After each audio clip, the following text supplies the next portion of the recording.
wiped the grease from his hands and looked out the small window of his repair station. The stars were quiet today. They always were, but something about this morning felt different. He could not explain it. Maybe it was the way the light from the distant sun hit the metal walls of his room. Maybe it was the silence that seemed too deep. He had been working at the Orbital Repair Division for 7 years now. 7 long years of fixing broken engines, replacing damaged panels, and saving ships that nobody else wanted to save. He was good at his job, very good, but nobody ever thanked him. Nobody ever remembered the man who fixed things. They only remembered the pilots, the captains, the heroes who flew through space, not the mechanics who made it all possible. Was 32 years old. He had short black hair and tired eyes. His hands were rough from years of hard work. He lived alone on the station in a small room with a bed, a table, and too many tools. He did not mind the loneliness.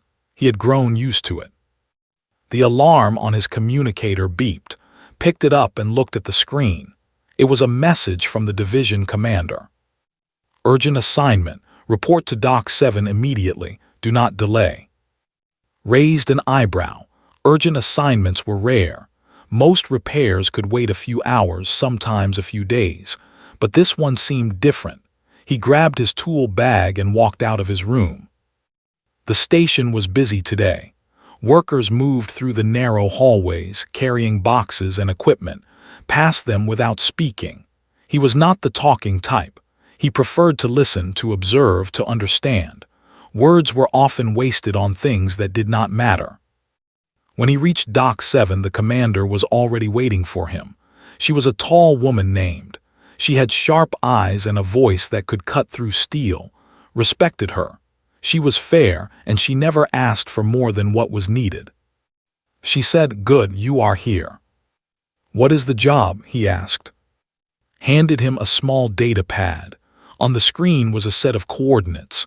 They were far, very far, near the outer rim of the known galaxy, had never been that far before.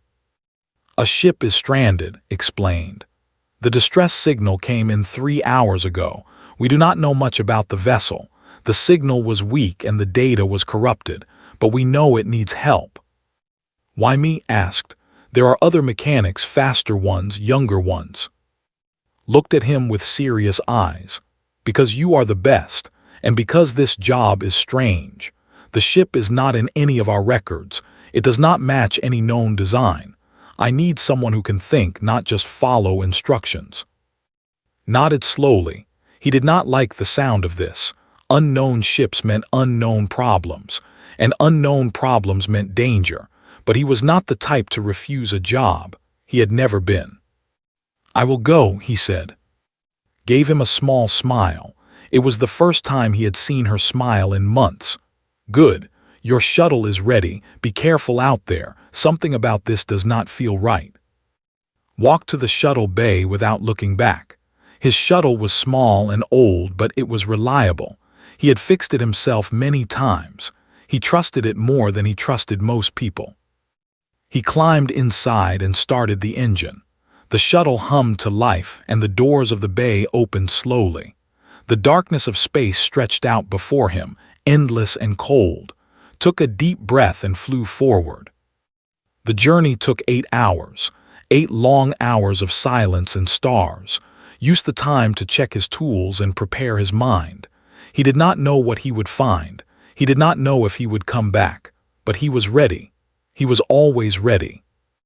When he finally reached the coordinates, he stopped breathing for a moment. The ship was massive. It was the largest vessel he had ever seen.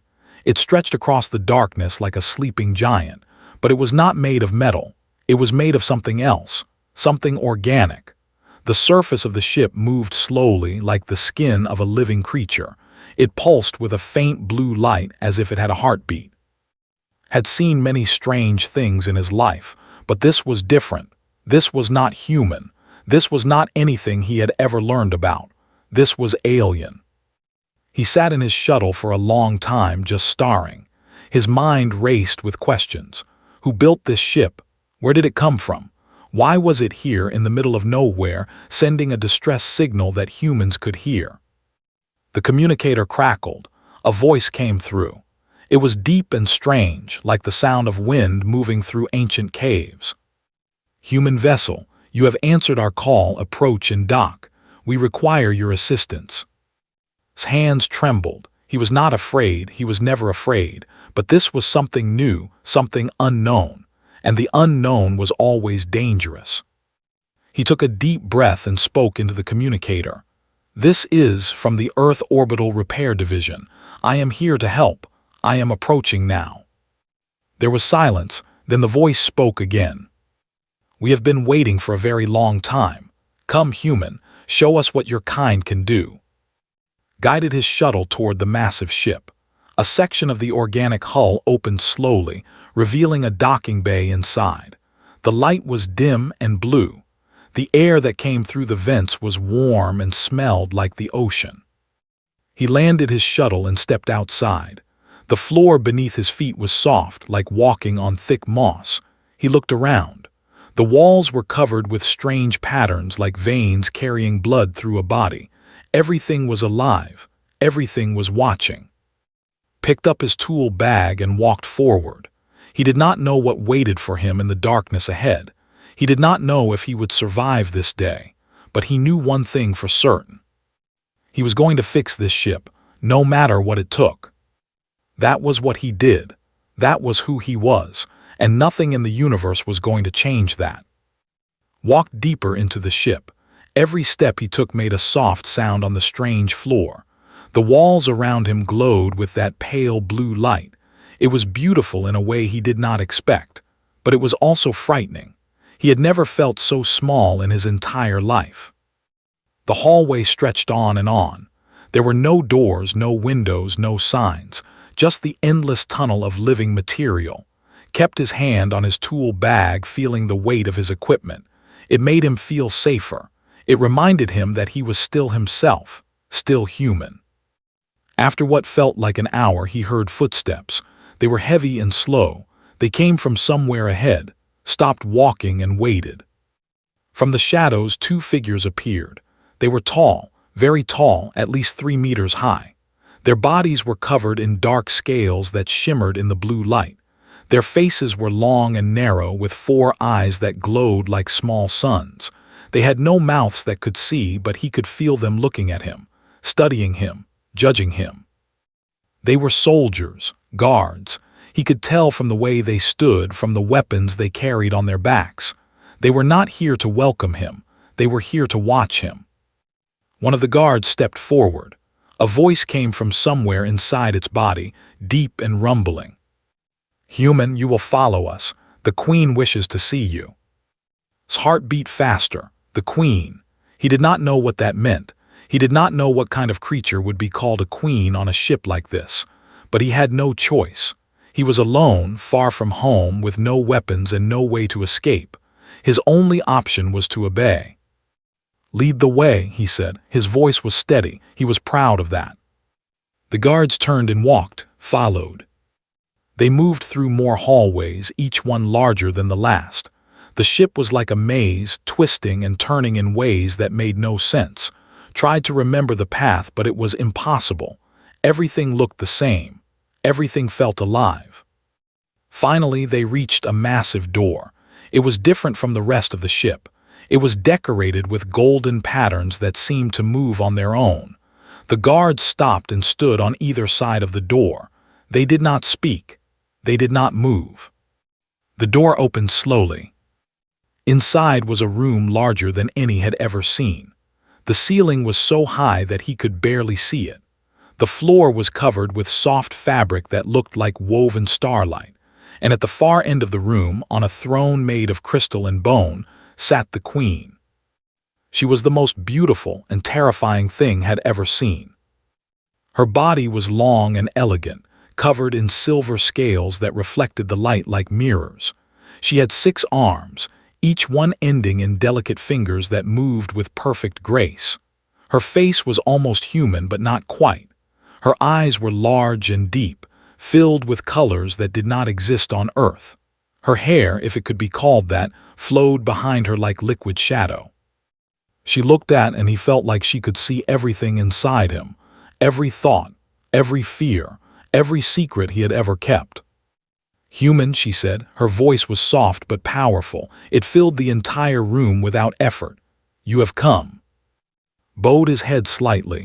He did not know if it was the right thing to do, but it felt respectful. "I came to help. Your ship sent a distress signal. I am a mechanic. I fix things." The Queen smiled. It was a strange smile, neither happy nor sad. "I know what you are. I know why you are here. But do you know where you are? Do you know who I am?" Shook his head. "No, I do not." The Queen rose from her throne. She moved like water, smooth and silent. She walked toward until she stood only a few steps away. He could smell her now. She smelled like flowers and lightning. "I am," she said, "Queen of the Empire. Once I ruled over 1,000 worlds. Once my word was law across the stars. But now," she paused and looked around the room, "now I am an exile, betrayed by my own blood, hunted by those who once served me." Listened carefully. He did not know what to say. He was just a mechanic. He fixed machines. He did not know anything about empires or queens or wars between aliens. "My ship is dying," continued. "The heart of the vessel, the core that gives it life, has failed. Without it we cannot move. We cannot fight. We cannot survive. My enemies are coming. They will find us. And when they do, they will destroy everything." She looked at with those impossible eyes. "I have engineers, the best in the Empire. They have tried to fix the core. They have all failed. The technology is ancient. It was built by my ancestors long before I was born. No one alive understands it anymore." "And you think I can fix it?" asked. "I am just a human. I do not know anything about your technology." Tilted her head. "That is exactly why I called you. My engineers think in old ways. They cannot see new solutions. But you, human, your kind is different. You are young. You are clever. You adapt. You survive." She stepped closer. "I have watched your species from afar. You are weak. You are small. You have no claws, no scales, no natural weapons. And yet you have spread across your little corner of the galaxy. You have built machines that rival ours. You have learned to walk among the stars." Felt his chest tighten. He did not know if this was a compliment or an insult. Maybe it was both. "I will give you one chance," said. "Fix my ship. Prove that humanity is worth something, and I will let you live. I will even reward you." "And if I fail?" asked. The Queen's eyes grew cold. "Then you will die, and your species will remain nothing more than a small, forgotten race on the edge of the universe." Stood in silence for a long moment. He thought about his life, his small room on the station, his quiet days fixing broken ships. He had never wanted to be a hero. He had never wanted to change the world. He just wanted to do his job and go home. But now everything was different. Now the future of humanity rested on his shoulders. It was not fair. It was not right, but it was real.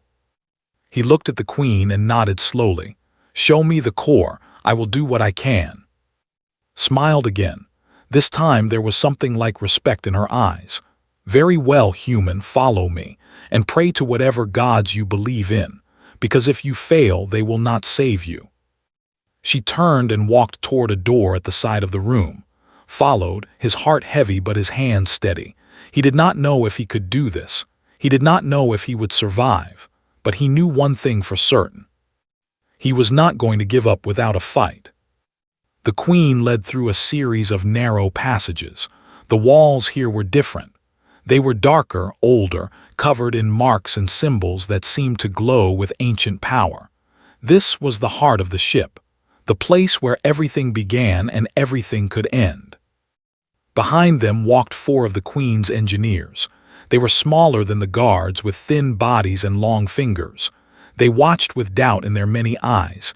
He could feel their judgment.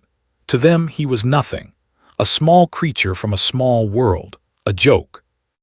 Ignored them. He had been doubted before.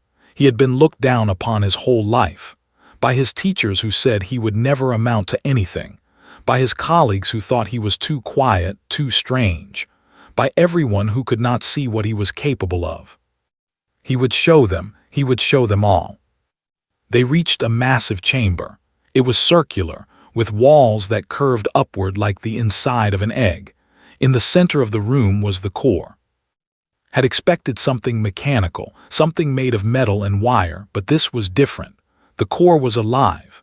It was a massive sphere of pulsing light, wrapped in layers of organic material that looked like muscle and bone. Veins ran from it in every direction, connecting to the walls, the floor, the ceiling. It was the heart of the ship, the source of all its power. And it was dying. The light that came from the core was weak and flickering. The veins around it were dark and dry.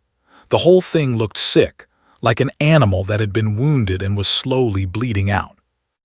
One of the engineers stepped forward. His name was, and he seemed to be the leader of the group. He spoke in a high, cold voice. "This is the core. It was built over 10,000 cycles ago by the first rulers of the Empire.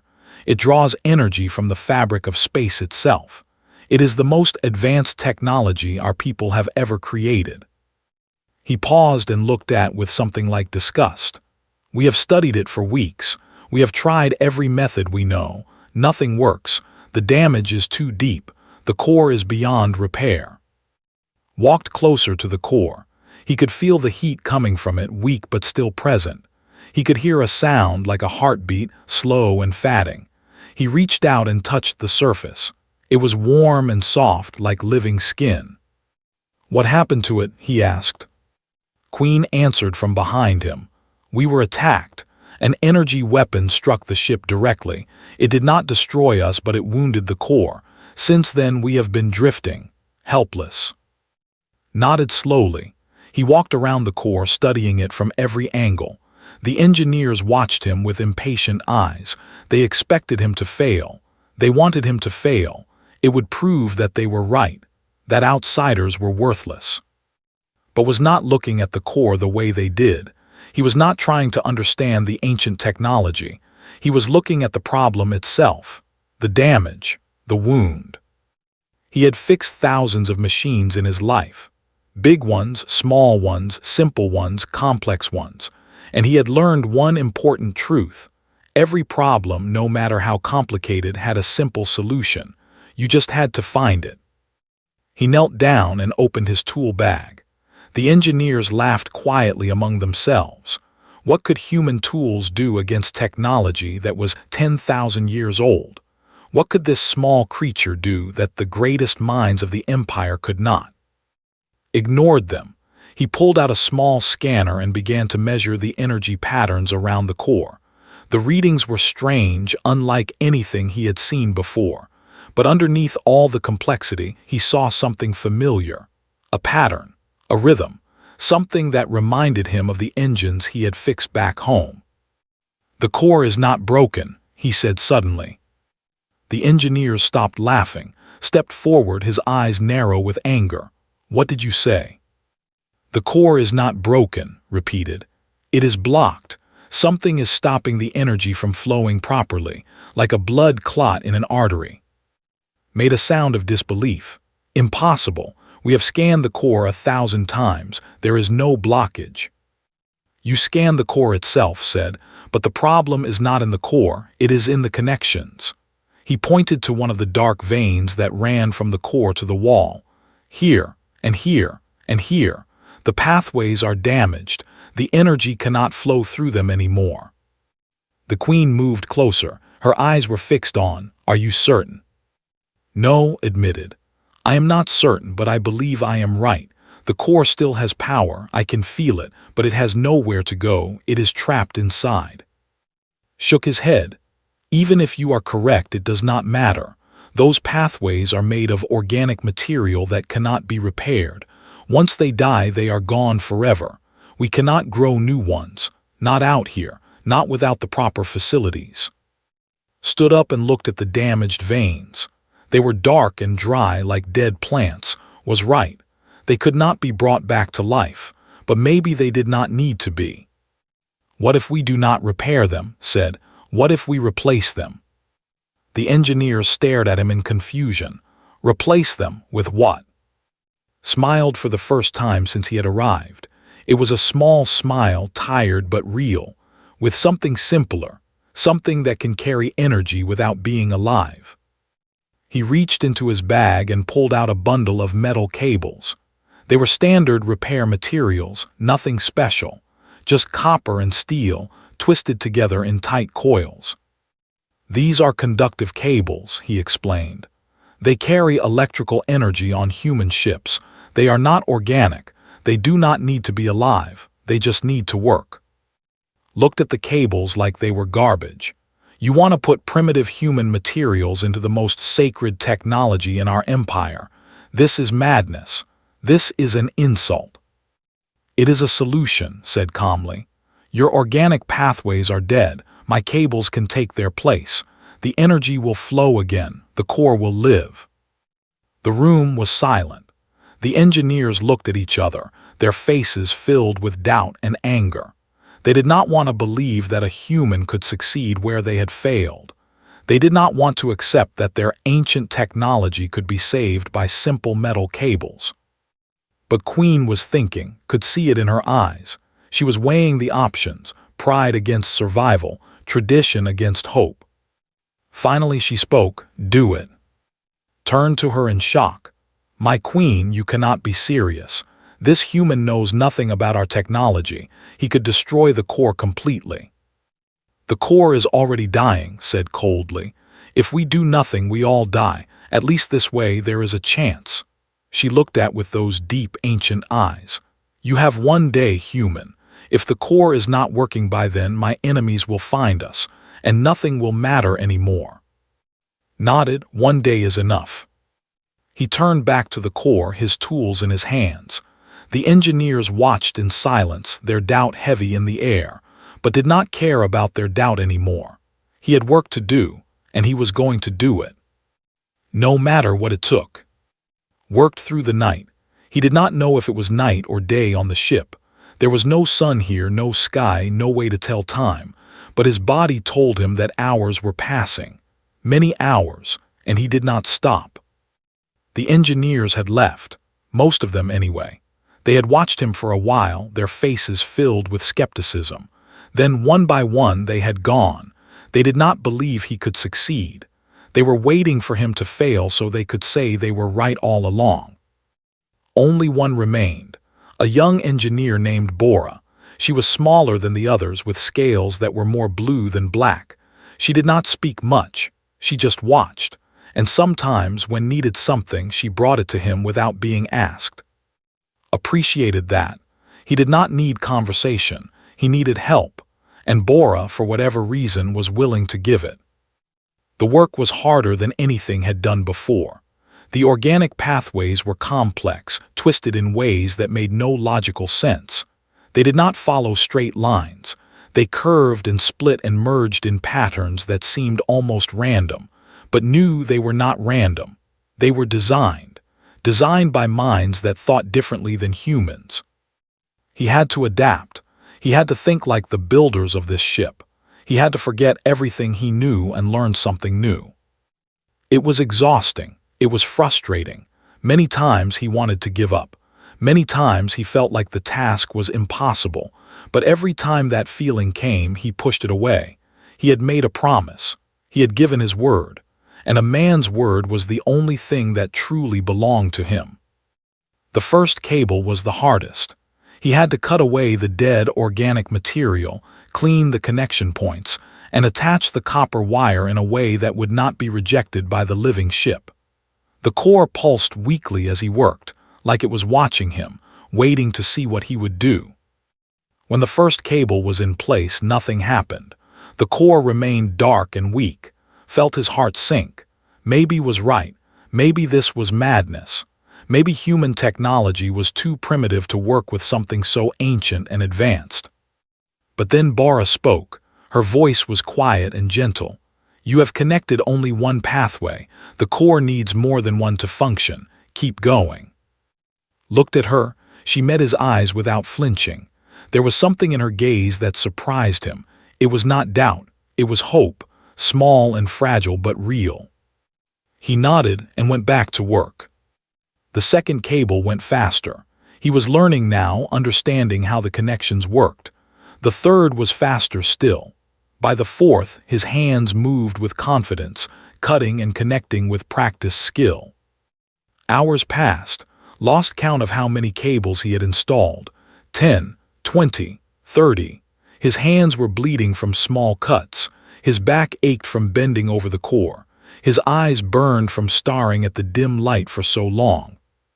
But he did not stop. Bora brought him water and something that looked like food.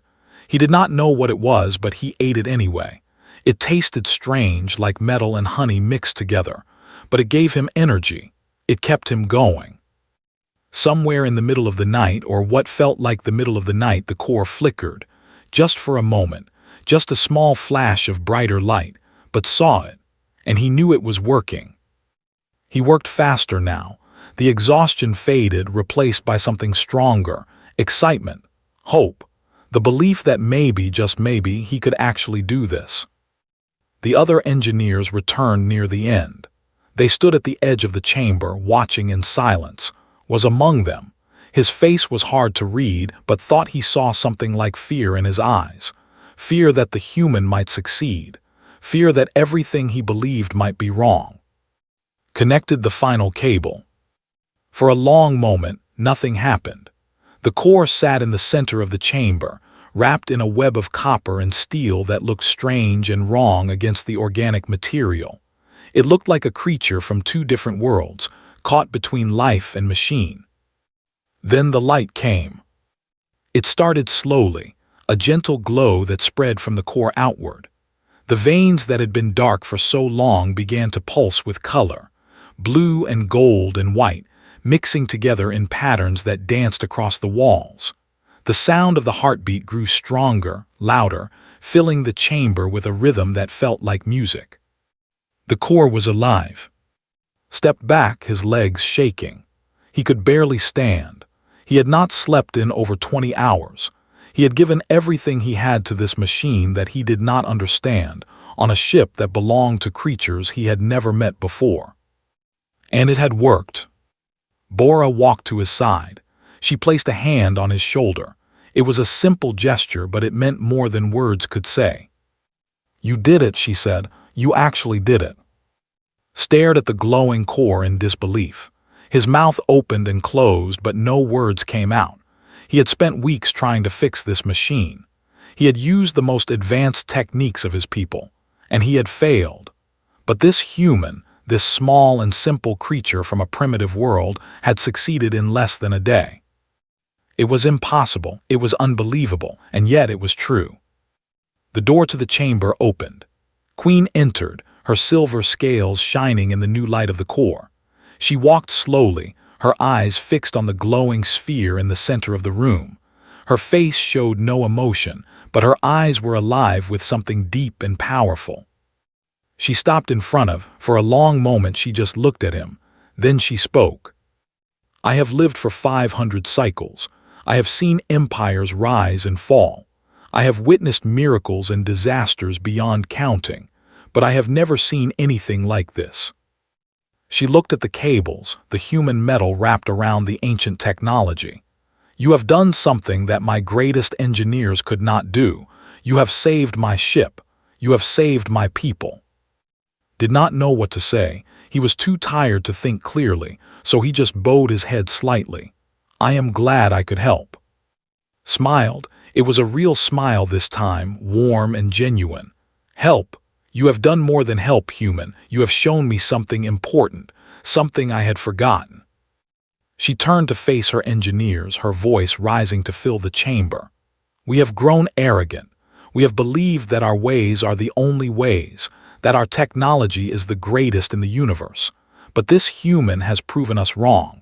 He has shown us that wisdom can come from anywhere, that solutions can be simple, that we still have much to learn." The engineers lowered their heads in shame, all except Bora, who stood beside with pride in her eyes. Queen turned back to, "You have earned more than your freedom, human. You have earned my respect, and in the Empire that is worth more than all the gold in the galaxy." looked at the Queen, at the glowing core, at the ship that was now alive again because of him. He thought about everything that had happened since he received that strange message. The fear, the doubt, the endless hours of work. And then he smiled, because for the first time in his life, he felt like he had done something that truly mattered. The ship hummed with new life. Energy flowed through every corridor, every chamber, every hidden corner of the massive vessel. The crew moved with purpose again, their eyes bright with hope instead of fear. The Queen's ship was no longer dying. It was awake. It was ready. Stood in the observation room, looking out at the stars. He had slept for 12 hours after finishing the repair. Bora had shown him to a small room with a soft bed that seemed to mold itself around his body. He had fallen asleep the moment he lay down and dreamed of nothing at all. Now he was rested, cleaned, and dressed in new clothes that they had given him. They were strange clothes, made of a material that felt like silk but shimmered with colors that changed when he moved. He felt out of place in them, but he also felt honored. The door behind him opened. Queen entered, her silver scales catching the light from the distant stars. She moved to stand beside him, looking out at the same view he was watching. "Beautiful, is it not?" she said. "The universe so vast, so full of mysteries." "Yes," agreed, "it is beautiful." They stood in silence for a moment. It was a comfortable silence, the kind shared by two people who understood each other without needing words. "My scouts have reported that my enemies are still searching for us," said eventually. "But they are looking in the wrong places. We have time now, time to plan, time to prepare, time to fight back." She turned to face, "And I have you to thank for that." Shook his head. "I just did my job, I fixed things. That is all I know how to do." "No," said firmly. "You did much more than that. You showed courage when any other being would have shown fear. You used your mind when others would have given up. You saved a ship and a people that were not your own, with no guarantee of reward or survival." She reached out and placed her hand on his shoulder. It was the same gesture that Bora had made, but coming from the Queen, it meant something different, something greater. "In my culture, when someone saves the life of a ruler, they are bound together forever. The debt can never be fully repaid. It can only be honored through loyalty and respect." Looked into her ancient eyes. He saw wisdom there and pain and something like loneliness. She had ruled over 1,000 worlds, but she had lost them all. She was powerful, but she was also alone. In a strange way, he understood her. He had been alone his whole life too. "I do not need a reward," he said quietly. "I am just happy that I could help." Smiled. It was a sad smile, but also a grateful one. "You are a humble man of earth. That is a rare quality. Most beings who achieve great things become proud and arrogant, but you remain simple, true. That is why I want to offer you a choice." "A choice?" "Yes," gestured toward the stars. "You can return to your world. I will give you a ship filled with treasures beyond imagination. Gold, technology, knowledge. You will be the richest man on your planet. You will never have to work again." She paused. "Or you can stay with us." Was silent. He had not expected this. "Stay with you," he repeated. "Yes, join my fleet. Become one of my people. I need minds like yours, minds that can solve problems in new ways, minds that are not trapped by old traditions." She looked out at the stars again. "I am going to take back my empire. It will be a long war, a hard war, but I believe I can win, and I want you to be part of it." Thought about her offer. He thought about his life back on the station, the small room, the quiet days, the loneliness that had become so familiar he barely noticed it anymore. He had nothing waiting for him there. No family, no friends, no purpose beyond the next repair job. But here, he could be part of something bigger, something important. He could help build a new future. He could make a difference. And yet Earth was his home. Humanity was his people. Could he really leave them behind forever? Can I think about it?" he asked. Nodded. "Of course, take all the time you need. There is no rush." The door opened again. Bora entered, carrying a small device in her hands. She approached and offered it to him. "What is this?" he asked. "A gift from the engineers," Bora said. "A translator. It will allow you to understand any language in the galaxy, and more importantly, it will allow others to understand you." Took the device. It was small and smooth, shaped like a teardrop. When he held it, it felt warm against his skin. "They wanted me to tell you something," Bora continued. "Even he said he was wrong about you, about humans. He asked me to apologize on his behalf." Smiled. It was a small victory, but it felt good. "Tell him I accept his apology, and tell him that I learned a lot from watching his work. His knowledge helped me understand the core." Bora nodded. Her eyes were bright with something that might have been admiration. "You are a strange human. I have never met anyone like you." "I am just a mechanic," he said. "No," Bora shook her head. "You are much more than that. You just do not see it yet." She turned and left the room.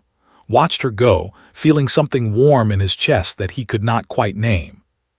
Queen moved toward the door as well. "I will leave you to your thoughts. When you are ready to give me your answer, find me in the throne room." She paused at the door and looked back at him. "Whatever you decide, know this. You will always have a place among the. You will always be welcome on my ship, and I will never forget what you did for us." Then she was gone and was alone with the stars. He stood there for a long time, watching the lights of distant galaxies, thinking about everything that had happened. He had come here expecting to fix a machine and go home. Instead, he had found something he never knew he was looking for. A purpose, a place where he belonged, a chance to be more than just a man who fixed broken things. He touched the translator in his hand. It pulsed gently like a second heartbeat. Finally, he made his decision. He walked toward the throne room, his steps steady, his heart calm. He did not know what the future would bring. He did not know if he would survive the coming war. He did not know if he would ever see Earth again. But he knew one thing for certain. He was not going back to his old life. He was not going to spend the rest of his days in a small room, fixing ships for people who never remembered his name. He was going to stay. He was going to fight. He was going to help the Queen reclaim her empire.